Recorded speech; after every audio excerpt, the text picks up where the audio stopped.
जय हिंद दोस्तों, स्वागत है आपका एक और नई वीडियो में। आज की वीडियो में हम लोग 9th क्लास के पहले चैप्टर नंबर सिस्टम का 4th एक्सरसाइज 1.4 के बारे में हम लोग पढ़ने वाले हैं। तो यहाँ पे 1.4 एक्सरसाइज में जो भी चीज़ें हमें करनी हैं उनके बारे में पहले थोड़ा थोड़ा जान लेते हैं। उससे पहले एक चीज़ और जान लो आप कि जैसे आपको पता होगा बहुत लोगों को कि प्राइम नंबर क्या होते हैं और कंपोजिट नंबर क्या होते हैं। ठीक है, प्राइम नंबर्स क्या होते हैं, अभाज्य संख्याएं जिनको हिंदी में कहते हैं। तो प्राइम नंबर्स और कंपोजिट नंबर्स, इनके बारे में थोड़ा सा आपको जानकारी होना चाहिए। ये प्राइम नंबर और कंपोजिट नंबर क्या होते हैं। प्राइम नंबर नॉर्मली हम अभाज्य संख्याएं कहते हैं, जैसे कि जो नंबर केवल खुद से डिवाइड होंगे या फिर 1 से डिवाइड हो सकते हैं, ऐसे नंबर्स को क्या कहेंगे, प्राइम नंबर्स कहते हैं। या ये भी कहा जाता है कि जिनके फैक्टर्स केवल 1 और वो खुद होते हैं वो सारे प्राइम नंबर में आते हैं। उसके अलावा जितने बचते हैं वो कंपोजिट नंबर हो जाएंगे। ठीक है, तो जैसे यहाँ पे हमें नॉर्मली देखने को मिलता है 2, 3, 5, 7, 11, 13, इस तरह से प्राइम नंबर बहुत सारे होते हैं। तो प्राइम नंबर और कंपोजिट नंबर, तो इसके अलावा जितने भी बचे हुए नंबर आप लिख लो, 4, 6, 8, 9, 12, 14, 15, 16, ये सभी कंपोजिट नंबर से इस तरह आते रहेंगे। ठीक है, तो बहुत बेसिक से ध्यान रखना है आपको। प्राइम नंबर क्या होते हैं, जिनके फैक्टर्स केवल वो खुद होते हैं या 1 होता है, उसके अलावा कोई भी नहीं होता। ठीक है, ये बात ध्यान रहेगी। तो अभी देखो यहाँ पे हमें क्या करना है, क्योंकि पहला जो चीज़ हमें यहाँ पे कही गई है एक्सरसाइज में, वो चीज़ हमें पहचानना है कि कौन से नंबर रैशनल है, कौन से इर्रैशनल है। इसके बारे में हम लोगों ने कल भी बात की थी, वही चीज़ें ही ध्यान में रखनी है। अगर आपने पिछली वीडियो देखी है तो ये चीज़ें और अच्छे से समझ में आ जाएंगी। तो जिन्होंने वीडियो पिछली नहीं देखी है, पहले वो वीडियो आप देख लो, देन उसके बाद ये वीडियो देखो, आपको और अच्छे से समझ में आएगा। ठीक है, तो देखो मैंने बताया था कि प्राइम नंबर अगर हमें रूट में लिखा हुआ दिख जाए तो वो इर्रैशनल होता है, और डेसिमल के लिए भी बताया था। तो अभी डेसिमल वाला पार्ट यहाँ पे नहीं है, यहाँ पे केवल रूट्स में हमें देखने को मिलेंगे। बेसिकली मैंने ये कहा था कि रूट के अंदर कोई ऐसा नंबर ना लिखा हो जो किसी का स्क्वायर हो, वर्ग हो। अगर वर्ग हुआ तो रूट हट जाएगा उस केस में, और वहाँ पे रैशनल नंबर हमें मिलेगा। बट अगर वो वर्ग नहीं है किसी भी नंबर का, तो उस केस में वो इर्रैशनल नंबर ही रहेगा। ये भी इर्रैशनल है और ये भी क्या है, इर्रैशनल ही है। भले ही वो प्राइम नहीं है, तब भी केवल एक ही कंडीशन है कि रूट के अंदर कोई वर्ग संख्या लिखी हो, मतलब किसी भी संख्या का वर्ग लिखा हो, स्क्वायर लिखा हो, तभी उसको हम कहेंगे क्या, कि वो इर्रैशनल है, इर्रैशनल नहीं है। ठीक है, ये सभी इर्रैशनल होते हैं। तो इर्रैशनल के साथ में मैंने ये भी बताया था कि अगर इर्रैशनल नंबर के साथ में कोई भी हम नंबर रैशनल नंबर ऐड कर देते हैं, सब्सट्रैक्ट कर देते हैं, उससे मल्टीप्लाई कर देते हैं, या फिर हम डिवाइड कर देते हैं, उससे उस पर कोई फर्क नहीं पड़ेगा, वो रैशनल नहीं बन जाएगा, वो रैशनल नहीं रहेगा, इर्रैशनल ही रहेगा। तो मतलब किसी भी इर्रैशनल नंबर में कोई भी नंबर जोड़ने, घटाने, गुणा करने या भाग करने से उस पर कोई फर्क नहीं पड़ता, वो इर्रैशनल ही रहेगा। बस ये बात आपको ध्यान रखनी है कि कब इर्रैशनल से रैशनल भी हो सकता है। अगर कोई ऐसी चीज़ हुई या कोई नंबर ऐसा ऐड, मल्टीप्लाई, डिवाइड या फिर सब्सट्रैक्ट किया गया जिससे रूट उसमें बचे ही नहीं, रूट गायब हो जाए, हट जाए। जैसे कि अभी √2 + √3 लिखा हुआ है, अब इसमें हम क्या करें, -√3 कर देंगे तो √3 से √3 कैंसिल हो गया, अब 2 आ गया, तो ये रैशनल बन जाएगा। ठीक है, किसी तरह से अगर कुछ ऐसे नंबर ऐड हो रहे हैं जिसकी वजह से रूट ही हट जा रहा है, उसका रूट गायब हो जा रहा है, कैंसिल हुआ जा रहा है, या स्क्वायर बन जा रहा है, कुछ भी ऐसा हो रहा होगा, उस केस में वो रैशनल बन जाएगा। पर जनरली जहाँ पे रूट है और उसको सॉल्व नहीं किया जा सकता, वो उसी तरह ही रहेगा, रूट नहीं हटाया जा सकता, तब वो इर्रैशनल ही रहेगा। भले ही उसके प्लस में, माइनस में, डिवाइड में या मल्टीप्लाई में कोई भी नंबर लिखा हो जो कि रैशनल हो, तब भी उससे कोई फर्क नहीं पड़ेगा। ये बात क्लियर है आप लोगों को? ठीक है, तो ये बात आपको ध्यान रखनी है कि रूट में अगर हमें रह जाता है, रूट अगर बचा हुआ रह जाता है वहाँ पे, रूट नहीं कैंसिल आउट हो रहा है या फिर हट नहीं रहा है, तो उस केस में वो इर्रेशनल नंबर ही रहेगा। ये बात ध्यान रखनी है आपको, ठीक है। तो पहली एक्सरसाइज में आपको इसी तरह के क्वेश्चन देखने को मिलेंगे, मतलब कि रैशनल और इर्रेशनल पहचानने को, तो आप देख सकते हो, ठीक है। तो यही बातें ध्यान रखनी है आपको कि कौन से रैशनल हैं कौन से इर्रेशनल हैं, वो चीज़ पता होनी चाहिए।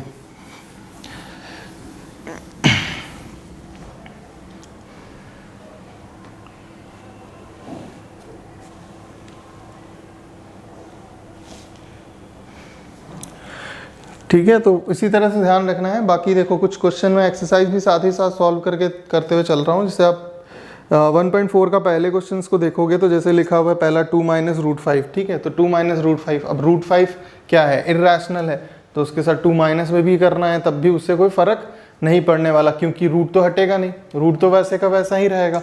पर अगर आप उसके बाद वाले क्वेश्चन को देखोगे जहाँ पे लिखा हुआ है कि 3 प्लस रूट 23 और उसके बाद माइनस रूट 23 लिखा हुआ है, तो जैसे ही हम ब्रैकेट ओपन करेंगे यहाँ पे, उस केस में यहाँ पे माइनस का रूट 23 रहेगा, ये प्लस माइनस की वजह से कैंसिल हो जाएगा और यहाँ पे 3 बचेगा। तो ये क्या कहेंगे, इस नंबर को रैशनल कहेंगे। तो बस आपको अगर कोई बड़ी इक्वेशन टाइप में भी लिखी हुई है, ठीक है, ज़्यादा नंबर्स भी हैं, तो पहले देख लो आप सिंप्लीफाई करके, क्या वो कैंसिल तो नहीं हो रहा है कि रूट के टर्म्स कैंसिल आउट तो नहीं हो रहे हैं। उन केसेस में अगर रूट कैंसिल हो जाता है, रूट नहीं बचता है, तो वो रैशनल हो जाएगा। अगर रूट बच जाता है तो वो इर्रेशनल रहेगा। जैसे ऐसे ही आ गया कि यहाँ पे 5√7/2√7 लिखा हुआ है। अब रूट 7 से रूट 7 कैंसिल हो जाएगा, ये 5/2 बचेगा, तो ये भी क्या हो जाएगा, रैशनल हो जाएगा। ये इर्रेशनल थोड़ी ना है। पर अगर रूट रहता कहीं पे भी, ऊपर या नीचे कहीं पे भी होगा, अगर रूट का टर्म है इंक्लूडेड, तो वहाँ पे वो इर्रेशनल ही रहेगा। ये बहुत सिंपल सी चीज़ है, केवल आप देख के बता सकते हो, इसमें कोई दिक्कत नहीं होगी मेरे ख्याल से। बाकी अगर किसी को कोई प्रॉब्लम होती है किसी पर्टिकुलर क्वेश्चन में तो मुझे ज़रूर बताना आप, ठीक है। अब इसके बाद हमें कुछ ऑपरेशंस देखने हैं। ऑपरेशंस मतलब यहाँ पे कि दो डिफरेंट नंबर्स का मल्टीप्लिकेशन, डिवीज़न और एडिशन और सब्सट्रैक्शन के बारे में यहाँ पे बात की गई है। तो कुछ आइडेंटिटीज़ आपको ज़रूर ध्यान होनी चाहिए। जैसे आप लोगों ने सभी ने पढ़ा होगा a प्लस बी का whole square, a minus B का होल स्क्वायर, और a माइनस बी और a प्लस बी, जो कि a square minus B square होता है। तो उन आइडेंटिटीज़ को ध्यान रखोगे तो और आसानी से क्वेश्चन सॉल्व हो सकता है यहाँ पे। अब देखो जैसे यहाँ पे सेकंड क्वेश्चन पे आते हैं, तो वहाँ पे हमें नॉर्मली तो मल्टीप्लाई करने को ही कहा गया है। देखो उन्होंने कहा कि simplify each of the following expressions. जैसे लिखा हुआ है यहाँ पे कि 3 प्लस रूट 3 और 2 प्लस रूट 2। अब ऐसे लिखा हुआ है, अब इनका मल्टीप्लाई बेसिकली सिंप्लीफाई करना है, मतलब मल्टीप्लाई ही करना पड़ेगा। दो ब्रैकेट्स अगल बगल में लिखे हुए हैं, ठीक है, तो मल्टीप्लाई ही होना है।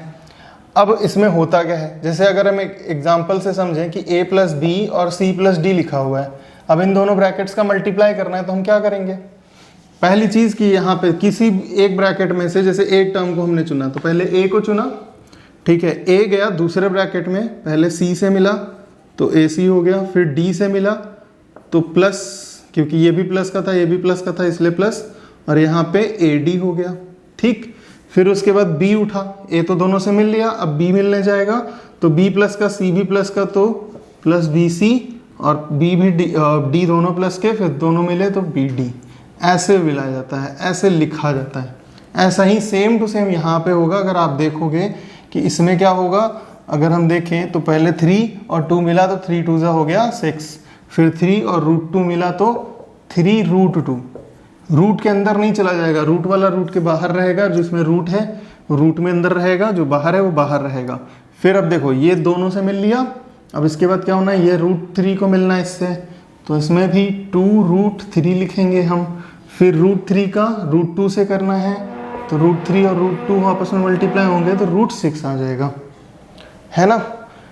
अब देखो यहाँ पे अगर ये बात ध्यान रखना, एक और चीज़ कि अगर जैसे रूट 3 का रूट 3 से मल्टीप्लाई होता है तो वो 3 हो जाता है। मतलब अगर सेम दो नंबर्स जिनके ऊपर रूट लगा हुआ है उनका आपस में मल्टीप्लिकेशन किया जा रहा है, तो उस केस में रूट हट जाता है उन दोनों से, ठीक है। मतलब वहाँ एक ही बार लिखेंगे बट रूट हट जाएगा। बेसिकली ये भी मतलब समझ सकते हो, क्योंकि रूट का मतलब क्या होता है, रूट का मतलब होता है पावर 1/2 और यहाँ पे भी 3 की पावर 1/2। मल्टीप्लाई होने पे पावर ऐड होती हैं, ये भी आधा है, 1/2 का मतलब आधा होता है, तो 1/2 आधा और आधा मिलेंगे आपस में तो 1 बन जाएंगे, इसलिए यहाँ पे 3 की पावर 1 या केवल 3 जो भी लिखना चाहो लिख सकते हो। ठीक है, तो ये बात भी ध्यान रखनी होगी आपको। ठीक है, बाकी मल्टीप्लिकेशन जैसे मैंने बताया उसी तरह से यहाँ पे होना है। अब जैसे यहाँ पे अगर मान लो साइन के चेंजेस भी होते हैं, मान लो एक जगह जैसे यहाँ पे माइनस होता और यहाँ पे प्लस ही रहता, उस केस में तो अब देखो ए के मल्टीप्लाई, ए तो प्लस का है, यहाँ पे भी दोनों प्लस के हैं, इनमें तो कोई चेंजेस नहीं आएंगे क्योंकि प्लस प्लस सी ए सी आ जाएगा और ए और डी प्लस का ए डी आ जाएगा। पर जब बी जाएगा सी से मिलने तो यहाँ पे माइनस और यहाँ पे है प्लस, तो माइनस प्लस माइनस आएगा। सेम चीज़ यहाँ पे बी और डी आपस में मिलेंगे तो उसकी वजह से भी प्लस माइनस माइनस ही यहाँ पे आएगा। उसके बाद अब अगर जैसे दोनों जगह भी माइनस हो गया तो भी क्या फ़र्क पड़ेगा कि दोनों जगह अगर माइनस हो गया, तो हमें देखो ध्यान रखना है कि ए और सी जब मिले तो प्लस का आएगा, ठीक है, पर ए और डी जब मिलेंगे तो ये प्लस का है ये माइनस का है, इस वजह से यहाँ माइनस आएगा। बी और सी जब मिले तो ये माइनस का ये प्लस का तो माइनस ही आएगा, सही है। फिर बी और डी दोनों माइनस के तो माइनस माइनस होता है प्लस, तो उस केस में प्लस आ जाएगा। तो साइंस का आपको साइन जो है वो ज़रूर ध्यान रखने हैं, साइन की गलतियाँ नहीं होनी चाहिए क्योंकि बहुत छोटी सी गलतियाँ हैं पर बहुत बड़े बड़े लोग भी करते हैं। तो ध्यान जितना ज़्यादा रखोगे कैलकुलेशन उतनी गलत नहीं होगी और आंसर भी सही आएगा, आपको दोबारा मेहनत नहीं करनी पड़ेगी। ठीक है, तो कैलकुलेशन के टाइम पे साइंस का ध्यान रखना ज़्यादा ज़रूरी है। अब इसके आगे तो इसी तरह के आइडेंटिटीज़ हमें यहाँ पे दिए हुए हैं आपकी बुक में, आप देखोगे लगा के। तो जैसे इसके बाद दूसरा क्वेश्चन है कि आपका दिया हुआ है 3 + √3 एक ब्रैकेट में और 3 - √3 दूसरे ब्रैकेट में। अब देखो आप सभी ने ये फॉर्मूला पढ़ा होगा a - b और a + b का, जो कि क्या कहता है कि a² - b² लिख सकते हैं। अब देखो इसी फॉर्मूले से सेम मैच हो रहा है कि नहीं हो रहा, दोनों में सेम टू सेम चीज़ लिखी है, बस डिफरेंस किस चीज़ का, यहाँ प्लस है यहाँ माइनस है। अब माइनस पहले लिखो प्लस बाद में या प्लस पहले लिखो माइनस बाद में, उससे कोई फर्क नहीं पड़ता, मल्टीप्लाई में है, ठीक है, बट फॉर्मूला तो यही लगेगा। अब a की जगह पे यहाँ पे क्या लिखा हुआ है, 3 तो 3 का स्क्वायर माइनस b की जगह पे क्या लिखा हुआ है √3 तो √3 का स्क्वायर। अब 3 का स्क्वायर तो 9 होता है और √3 का स्क्वायर जब रूट का किसी का स्क्वायर करते हैं, जैसे √a का स्क्वायर होगा तो वहाँ पे रूट हट जाएगा, केवल बस इतना ही ध्यान रखना है। तो यहाँ पे आ जाएगा 3। अब 9 - 3 मतलब 6, ये हमारा हो गया आंसर। समझ में आया? अभी देखो इसमें भी बेसिक फॉर्मूला जो हमें अगर पता है तो उससे हम आसानी से इनको सॉल्व कर सकते हैं, उनमें कोई दिक्कत नहीं है। इसी वजह से मैंने ये भी बताया। अब प्लस माइनस का चेंजेस इसमें तो कर सकते हो कहीं पे भी, इसमें तो यही रहेगा, या तो यहाँ प्लस यहाँ माइनस या यहाँ माइनस यहाँ प्लस, ठीक है, उससे कोई फ़र्क नहीं पड़ने वाला, उसमें सेम फॉर्मूला लगेगा, इसमें कोई दिक्कत नहीं होगी। ठीक है, तो ये चीज़ क्लियर है अभी। अब इसके बाद जैसे क्वेश्चन देखोगे आप, तो जिनको जिनको भी a + b का होल स्क्वायर का फॉर्मूला आता है, a + b का होल स्क्वायर जो कि क्या होता है a² + b² + 2ab, या 2ab पहले बोल देते हैं b² बाद में बोल दोगे, उससे कोई फ़र्क नहीं पड़ने वाला क्योंकि सब कुछ प्लस में ही है।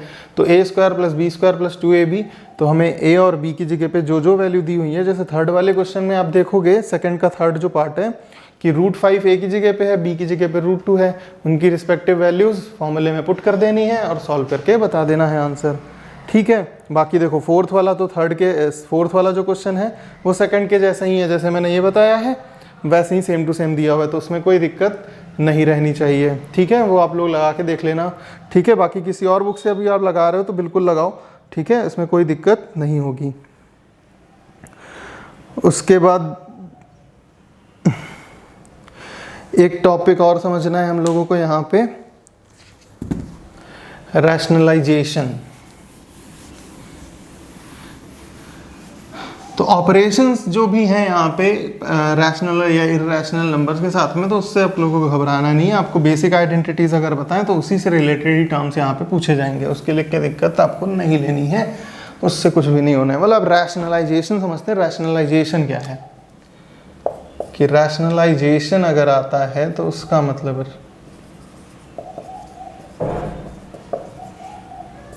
देखो, रैशनलाइजेशन का बेसिक मतलब ये है कि जैसे अगर सिंगल टर्म की बात करें, जैसे 1/√5 दिया हुआ है, या ऊपर कोई भी नंबर हो सकता है, 1 की जगह पे कोई भी लिख लो, जैसे हम 3 लिख लेते हैं, ठीक है, 3/√5। तो रैशनलाइजेशन सिंगल डिजिट के लिए क्या होता है कि रूट नीचे उनको नहीं चाहिए, रूट हो पर नीचे ना लिखा हो, ऊपर हो, ठीक है। तो इसके लिए हम क्या करते हैं, जो भी नंबर नीचे रूट में लिखा हुआ है उसी का मल्टीप्लाई और डिवाइड दोनों कर लेते हैं, ठीक है। मल्टीप्लाई डिवाइड करने से देखो ऊपर तो 3√5 हो जाएगा, नीचे √5 और √5 का मल्टीप्लाई। अभी मैंने बताया कि जब दो नंबर सेम हो, रूट का मल्टीप्लाई हो तो रूट हट जाता है। बस इतना ही कर देना, यही हमारा रैशनलाइजेशन इसका हो गया। सिंगल डिजिट में तो बहुत आसानी से रहेगा। अब आप कहोगे कि अगर ऐसे दिया हुआ है तो इसमें रैशनलाइजेशन नहीं देंगे आपको, ये सही चीज़ लिखी हुई है, इसमें रैशनलाइजेशन नहीं करना आपको। रैशनलाइजेशन यहाँ पे जो होगा वो डिनोमिनेटर का ही होगा। क्वेश्चन में भी आप पढ़ोगे तो वहाँ पे भी डिनोमिनेटर लिखा हुआ है, रैशनलाइजेशन ऑफ डिनोमिनेटर। तो सिंगल डिजिट में तो कोई फर्क नहीं पड़ने, मतलब सिंपल सी चीज़ है, बहुत सिंपल सी। कोई भी क्वेश्चन कैसा भी दिया हो, यहाँ पे कोई भी नंबर हो वो ऐसा ही रहने वाला है, बस नीचे से रूट हट जाना है, तो उसके लिए हम ये चीज़ करते हैं, ठीक है। तो सिंगल डिजिट में कोई दिक्कत नहीं होगी। अब आगे देखते हैं इसमें सेकंड हमारा जो इसी में है कि 2 डिजिट नंबर होंगे तो उनका रैशनलाइजेशन कैसे करते हैं। जैसे कि आपका सेकंड क्वेश्चन ही देख लो कि जैसे दिया हुआ है √7 - √6, ठीक है। अब इसमें रैशनलाइजेशन क्या होगा, देखो जो भी डिनोमिनेटर में टर्म लिखा हुआ है एग्जैक्टली आपको वही चीज़ लिखनी है, बस साइन जैसे यहाँ पे माइनस है तो इसमें प्लस लिखोगे, अगर प्लस होता तो यहाँ माइनस लिखते, बस उसका मल्टीप्लाई और डिवाइड दोनों करना है। मल्टीप्लाई डिवाइड दोनों क्यों, ताकि क्वेश्चन पे कोई इफेक्ट ना पड़े, ये अब कट हो जाएगा तो वापस से वही चीज़ मिल जानी है कि नहीं मिल जानी, ठीक है। तो इससे तो कोई फर्क नहीं पड़ने वाला, बस ये बात ध्यान रखनी है अपोजिट साइन होना चाहिए, यहाँ माइनस होगा तो यहाँ प्लस लिखोगे, यहाँ प्लस होता तो यहाँ माइनस लिखते दोनों जगहों पे। अब देखो ऊपर तो जो नंबर 1 से ही मल्टीप्लाई होगा, 1 से अगर 1 की जगह पे मान लो यहाँ पे भी 3 होता तो 3 हम ऐसा ही लिखा रहने देते, बाकी √7 + √6 लिख लेते हैं ऊपर न्यूमरेटर की जगह पे। नीचे क्या होगा, अब नीचे देखो यहाँ पे ध्यान दोगे तो सेम चीज़ दोनों में है, प्लस माइनस का डिफरेंस है दोनों में, तो कौन सा फॉर्मूला बन गया, अभी हम लोगों ने पढ़ा कौन सा बना, a² - b² वाला।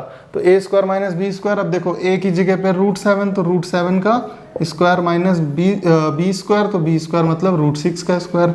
अब देखो ऊपर तो हमें कुछ करना ही नहीं है, उसको उसी तरह लिखा रहने दो, मेनली नीचे ध्यान देना है। तो √7 का स्क्वायर मतलब 7, √6 का स्क्वायर 6, 7 - 6 कितना आ जाएगा 1, तो 1 डिनोमिनेटर में लिखो या ना लिखो कोई फर्क नहीं पड़ता, ठीक है। कुछ और होता तो लिखना जरूरी था। ये हमारा हो गया आंसर। बोलो इसमें भी कोई दिक्कत थी। तो रैशनलाइजेशन जब भी आपसे कहा जाएगा तो ये बात ध्यान, इंपॉर्टेंट चीज़ क्या है यहाँ पे, जो पहला स्टेप है यही सबसे ज़्यादा इंपॉर्टेंट है, उसके बाद तो कैलकुलेशन वाला पार्ट है मेन, कि यहाँ पे जो भी ब्रैकेट में लिखा होगा डिनोमिनेटर में उसके सेम डिजिट्स लेनी है, बस अपोजिट साइन से मल्टीप्लाई करना है, कि यहाँ पे माइनस होगा तो यहाँ पे प्लस करोगे, यहाँ प्लस होता तो यहाँ पे माइनस करते, ठीक है। ये बात ध्यान रखनी है आपको स्पेशली, ठीक है। बाकी इसमें यही एक्सरसाइज में इतना ही इसके बारे में बताया गया था। इसमें एक क्वेश्चन मैंने नहीं बताया है जो कि है 4th वाला, ठीक है। इसको मैं अलग से एक्सप्लेन करूंगा क्योंकि इसमें थोड़ा समझाने में टाइम लगेगा, तो मैं अलग से इसकी वीडियो बनाऊंगा, आप उसके लिए परेशान नहीं होना। बाकी सारी चीज़ें आप करके देखोगे, ऑपरेशंस को लेके या किसी भी बुक से आप लगा रहे हो तो बिल्कुल अच्छे से सॉल्व करके देखना ना। 4th वाले क्वेश्चन के लिए परेशान नहीं होना, वो वीडियोस में अलग से बनाऊंगा और एक्सप्लेन भी अच्छे से करूंगा, ठीक है। तो ठीक है, फिर मिलते हैं हम लोग नेक्स्ट वीडियो में, और अपना ध्यान रखें, सब्सक्राइब करें मेरे चैनल को जो भी नए जुड़े हैं, और ऐसे ही लगाते रहें मैथ जितना लगाएंगे उतना इंटरेस्ट बढ़ता जाएगा। थोड़ा सा पेशेंस का टेस्ट तो होता ही है मैथ के साथ में, क्वेश्चन जब नहीं लगते, पर ध्यान रखना ज़रूरी है क्योंकि मैथ भी ज़रूरी है। चलिए फिर मिलते हैं नेक्स्ट वीडियो में, जय हिंद।